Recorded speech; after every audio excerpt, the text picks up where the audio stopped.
গোবরে পোকা আর একটা মৌমাছি, দুজনের মধ্যে বন্ধুত্ব হয়েছে। এবার মৌমাছি গোবরে পোকাকে জিজ্ঞেস করছে, এই গোবরে পোকা, তুই তো আমার বন্ধু, আমিও তোর বন্ধু, তুই কি খাস? তখন গোবরে পোকা বলছে, আমি গোবর খাই। তখন মৌমাছি হ্যাঁ হ্যাঁ করে হাসছে। হাসছিস কেন? ছি, খাস গোবর, আবার বুক ফুলিয়ে বলছিস গোবর খাই, এত অহংকার করার কি আছে? তখন গোবরে পোকা বলছে, তুই কি খাস? তখন মৌমাছি বলছে, আমি কি খাই জানিস?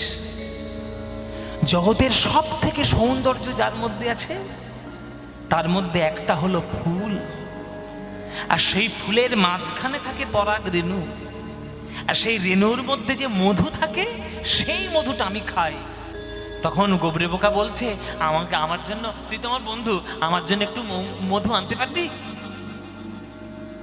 কোনো মৌমাছি কোনো গোবরে পোকার মুখের মধ্যে যদি একবার মধুর স্বাদ ঢুকিয়ে দিতে পারে বাবা, সেই গোবরে পোকার মুখে আর কখনো গোবর ভালো লাগবে? আর ভালো লাগবে?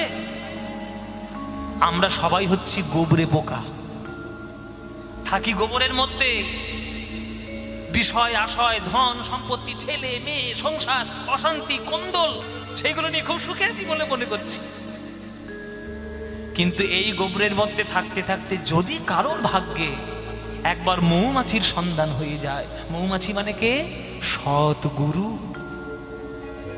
সৎগুরু রূপে মৌমাছির মুখ থেকে যদি কৃষ্ণ নামামৃত প্রেমামৃত মধু যদি একবারে পেয়ে নিতে পারি, আর সংসারের কোনো গোবরের স্বাদ আমাদের কোনোদিন কোনো ভালো লাগবে না।